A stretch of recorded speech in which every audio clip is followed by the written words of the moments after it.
Yo, what's up, guys? It's Benny. We are traveling right now, but this is too big a breaking news to miss.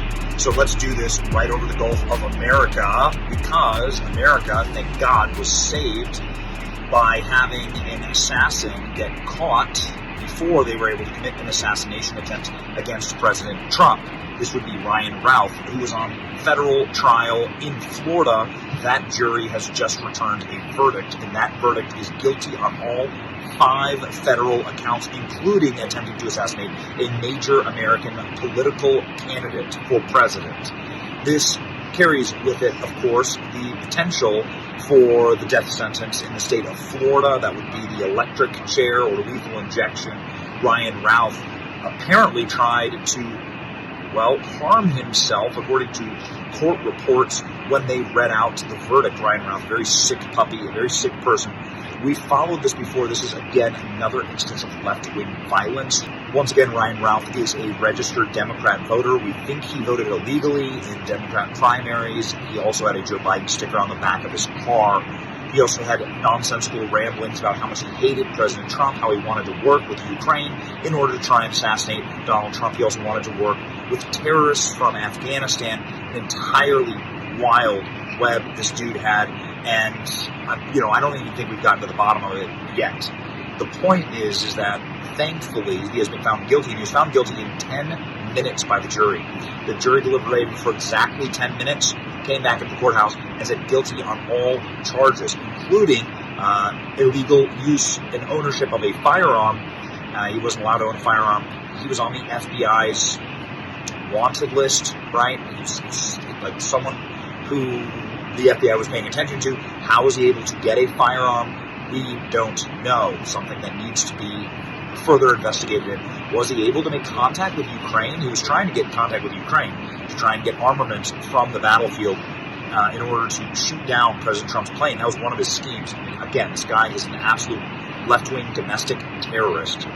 Anyway, thank God he was found guilty, and, we'll see what the punishment is. The judge is going to decide on that. Ryan Routh, though, again, making a massive scene in the courthouse.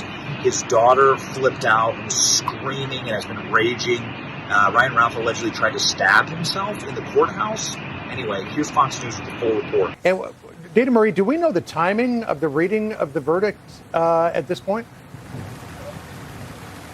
John, I just have a lot of breaking news in terms of the sequence of what happened right after the verdict was read. Now, it's quite shocking. As the verdict was read, it appeared to our producers inside the courtroom that Routh tried to stab himself in the neck with a pen. That's what it appeared to look like. Then 4 marshals dragged him out of the courtroom, took his coat off. They then shackled him at the waist and ankles, and then they brought him back into the courtroom. So again, this just in from our producers, as the verdict was being read, Routh tried to hurt himself in the neck with a pen. Now, we just saw that emotional reaction from that daughter, and now we know exactly why. So when Routh was brought back into the courtroom, that's when her daughter stood up, started yelling and screaming. She said to her father, "Don't do anything. I'm going to get you out of here." This is what our producers are telling us just into the newsroom. She also screamed many expletives, and that's when we saw her run out of the courtroom. The video that we were seeing just moments ago of her not wanting to speak with the media, her evading the media, and then running off camera, as you see there. So just very, very shocking news. Our producers are still inside learning, hoping to get more. But after he appeared to hurt himself, he was then brought in by those marshals, John. So we're tracking this breaking news very, very closely and looking to see what comes next. All right. For a man to contend Ruth's son. Oh, yeah. Here apparently is Ryan Routh's son leaving. Doesn't seem to be quite in the same state of mind as his sister was. But, for a man who says he's incapable of violence, to try to stab himself in the neck would seem to run counter to that argument. Again, we saw the daughter run out. She was screaming expletives. She was clearly upset at what had transpired. She believed that her father was innocent. Whether or not she believed everything that he said, or she just held that belief from the beginning, we don't know. But these are the children of Ryan Routh. Obviously, John, learning the details of how Routh reacted obviously gives more color to their reaction. They all, as children, as his children, the daughter and the son, just witnessed their father clearly take a pen and try to stab himself in the neck. What they witnessed obviously was very difficult for them.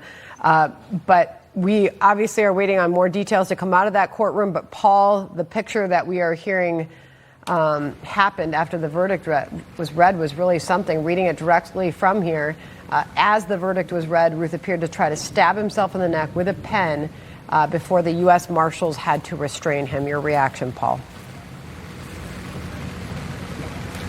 Well, it goes a little bit to what I had said earlier. I hadn't heard that fact yet, but this idea of having something of a martyr complex, I really feel like he wants to stand for something, and he feels so deeply anti-Trump that he is just really willing to do anything. Good on the marshals for getting a hold of him before he could do himself any major damage. Obviously, that contextualizes now the family reaction. One thing I would mention is that he had access to this $150,000 that I spoke about earlier because he was using family accounts.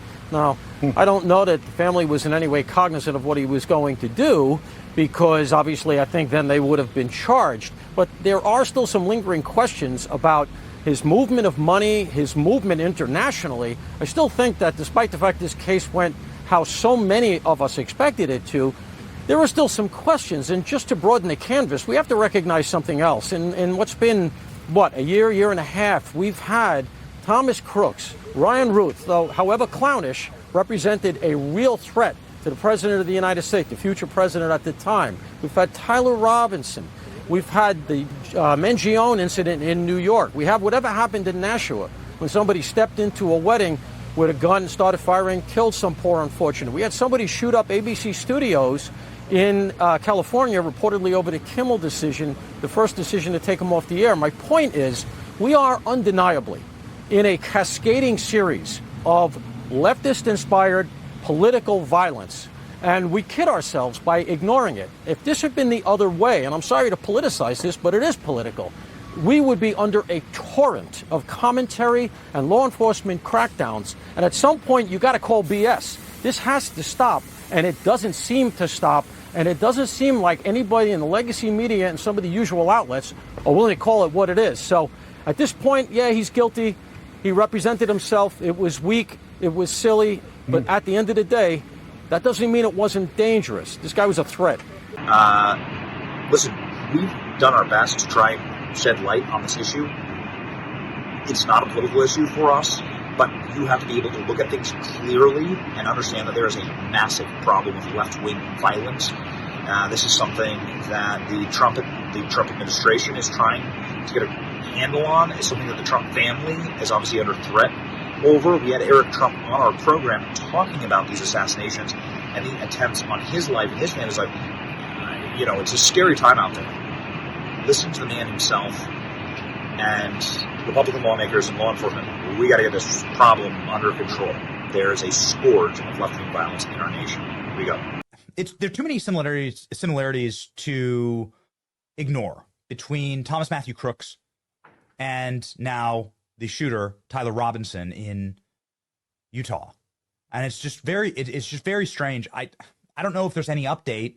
We still know maddeningly little about the man who shot your father in the head and killed a member of the MAGA movement. Maybe you could just explain, is there anything further that your family has been briefed on? Do we know anything more? Do you see any eerie connections? How would you engage in stopping this? Eric. Benny, I write about this a lot in Under Siege because I am not satisfied. And, I write about it a lot, how my father is actually one of the most patient people you've ever met. And, for a whole host of reasons, he said that he's been satisfied by the explanations. And it's probably the first time in my adult life where I just respectfully disagree. And he's got a different set of calculus clearly than I do as a son. National security concerns, a whole lot of other things that all play into understanding the intel behind the scenes, but yet being able to compartmentalize somebody who tried to extinguish your life.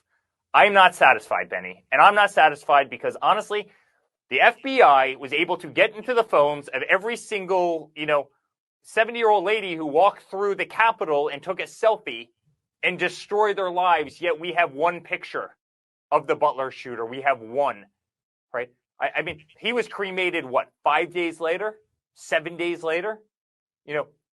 Most family pets aren't cremated in that period of time, yet the guy who tried to extinguish the 45th and very soon to be 47th president, were cremated within days? Never able to get into his multiple phones? No other picture of the guy was ever reported. We know more about the guy from Guatemala who got deported last week than we know about the guy who tried to take out my father. Now, does anybody actually believe if that was the opposite way around? Let's put any other Democrat in there. Do you really believe that the lack of transparency would have been as great as it was here?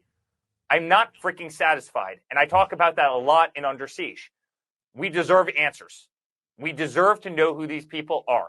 We deserve to know what's on their phone. And yet, everybody lawyered up.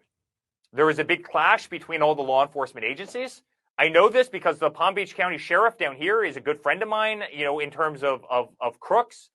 And obviously, it was partially their jurisdiction.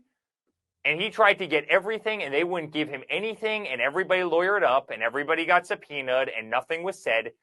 And they let time, fade this into oblivion, including by a mainstream media who didn't want to talk about it because it didn't work for their narrative. I'm not satisfied with who the Butler shooter was. I'm not satisfied by anything that we yet know about this Florida shooter, albeit at least he's on trial. So we'll start to piece it together based on the fact that there actually is real journalism in this country. And that is you, right? That is independent voice like Benny Johnson and other podcasts, which are the only ones who will actually pick this apart, and actually talk about the messages that were written on these shell casings, because you better believe ABC and CNN and NBC, it won't make a minute of their time because they're dishonest and it doesn't fit their political narrative. But no, Benny, I'm not satisfied at all. I think there's been a huge injustice that's been done. We know so little about these people.